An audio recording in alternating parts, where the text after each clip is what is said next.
What's up, everybody? It's Monday. We're back at it one more time. And this is a special Monday because it's the first Monday in the month of February. And like I told you last week, we were going to start celebrating Black History Month. So as you can probably see, this video looks a little bit different from Jump. I'm here with the author of the book, Trust Me, I'm Not Rich Yet, but I'm trying. Afro Senpai is here with me. This book just released, 2 weeks ago? Yes, January 1st. Well, actually, a month ago, I guess. Oh, a month ago. All right, so Dropped I it. read it. I got a copy, so I'm encouraging everybody else to go get a copy. We're going to have a few questions with the author. We're going to celebrate Black History Month by celebrating a Black author. This first book is out. He's going to do many more. That's what he says. So let's just jump into it. Okay, Afro Senpai. I'm saying that right, correct? Yes. Okay. Thank you. So let's first talk about the name Afro Senpai. What's the meaning behind that? So, if I release the hoodie, I got the afro going. I had the goal to just start growing my afro out because, I like to celebrate that Black culture. We have crazy hair, we have kinky hair, and it's something to be celebrated. And I kind of made the goal for myself of not to cut it again until I accomplish my major goals. I trim it up every now and then because it does get a little bit crazy, but other than that, I'm just letting it grow out. And then senpai is like an upperclassman in Japanese culture.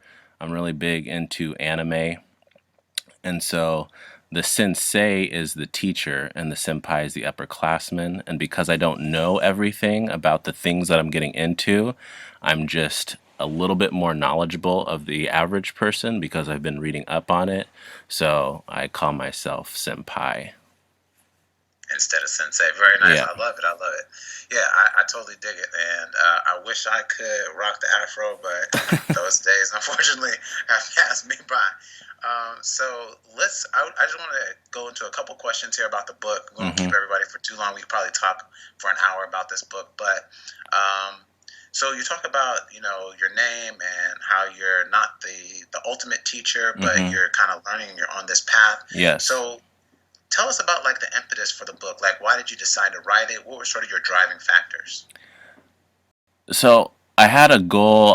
I've been doing like crazy side projects since I was little. I was do video game design when I was little. I sent one into Nintendo and then got a rejection letter and then was salty about it. I wish I would have kept the rejection letter, but I've just been doing stuff since I was just a young buck.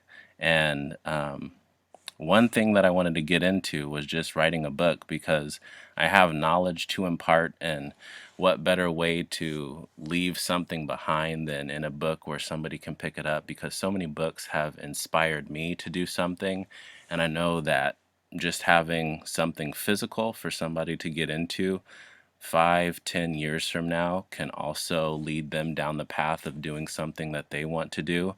And so I've since I want to say late 2018, instead of saying I'm going to do something, I'm just going to go out and do it. So I took notes anytime I had free time, and then when I was at home, converted those notes to a Word document, then compiled all those Word documents together, got an editor on Fiverr, and then self-published on Amazon. Nice. So how do you feel now you got the book out? So what exactly, I guess, is the thing that you want people to take? I guess two parts. So how do you feel about publishing your first book? And then second part, what is it that ultimately you would like people to take away after reading your book? The feeling I felt after publishing the first book was like a big weight off my shoulders, because there was times where I had like a rough draft, and then I was like, I don't want to go back and edit this again, because even though I know I should do it, it's like a lot of time spent, and I just wanted the book to be done. But the type of person I am, I didn't want to just put something out there that I didn't like have a 100% vetted stamp on. So Right. even though it was time consuming, I went back 2, 3 times to fix it to make sure I wanted it exactly how I wanted it. So the final project draft of it, it felt super good to be done with it. Because 5-year goal that I started in 2019 was to publish 2 books. So having that one published, I have some time to like kind of think about and relax myself into making the second one, which is just going to be like a book about poetry and Yeah. short stories. So that one will be a lot more relaxed and chilled, but the whole process of writing kind of took a lot out of me. So I'm glad that I can just have these 4 years to slowly, gradually write the second one. The one thing I want you to take away after reading the book is that anybody can do anything they set their mind to. It's just a matter of you saying you're going to do something and then just going out and doing it, because a lot of people, we're talking about the African American culture, and a lot of people say, well, we're not going to have lots of money, we're not going to do this, we're not going to do that, and that's just how it is because there's so many things that are attacking us and going up against us. We put a stop to that and say, here's what I did, here's what I said I was going to do, and this is what I accomplished based off of just having the goal and getting it done. Right. Yeah, it's nice, man. So, like I said, everybody out there, I wanted to keep it short, so we just ask a few questions. I don't want to give away too much of the book. I'm going to put it up one more time here on the screen here. Okay? Trust me, I'm not rich yet. Available on Amazon.com. And Afro, before we let you go, one more thing. I'm going to put you on the spot real quick. Who is your favorite? Okay, I know it's kind of hard, but who would you say in this moment right now, because I'm asking you the question, is your favorite sort of African American historical figure? African American historical figure. Yeah. From it doesn't have to be like any kind of political, could be No, like no, just no. any person. Anybody. So I'm really big on Jadena right now.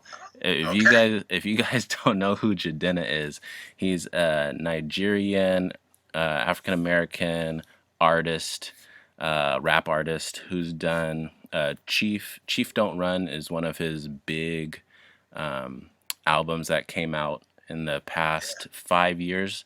And then I Yeah. think he just did one called 85 to Africa. Mm-hmm. But he has a bunch of crazy songs and a bunch of crazy one-liners that it's just like, oh my gosh, who is this guy? All right. And not that many people know about him. Right. No, I mean, I definitely gonna have to go read up on them. And I do a song of the week every week, so I'm gonna have to try and work Jadena into this February mix, Yes. so I don't leave him out. Okay, so before we leave, I just want to say thank you, Afro Senpai, for sharing some time with us today. I hope everyone goes out and reads your book. Can you tell them and any other information about your book that they should know at this time? Yeah, it's on Amazon. Just like you said, if you just start to type in Afro Senpai or Trust Me, I'm Not Rich Yet, something should pop up, and then I can send you the link to where you can get it from my affiliate links for your Yeah. page. Like I wrote this in the description of the book. It's just like there's so many times in life where I was just like, it feels like life is attacking me, and I'm I'm sick of getting like the short end of the stick, and so this book Yeah. is about me taking that back, just taking power Right. back, and that's what I Right. want for people as well. Yeah, I feel you, man. So again, I just want to say thank you for sharing some time with us. We really, really appreciate it. Hopefully, we'll be able to get back together when you get the next book out. Yes, for All sure. right, that'll be dope. Okay, so I will get your links. I'll put them down in the description of this post, and everybody can go check it out and hopefully cop your book sooner rather than later. I'll also put our video for this week's song of the week is Gil Scott Hearn. The revolution will not be Oh televised. I do yes, that in favor of you, my brother. So don't sleep hopefully on everybody him. will check that out too. Yeah. So again, thank you very much for spending some time with us. We'll talk to you soon, Afro. Thank you, man. All right, thank you. All right. See ya. Bye.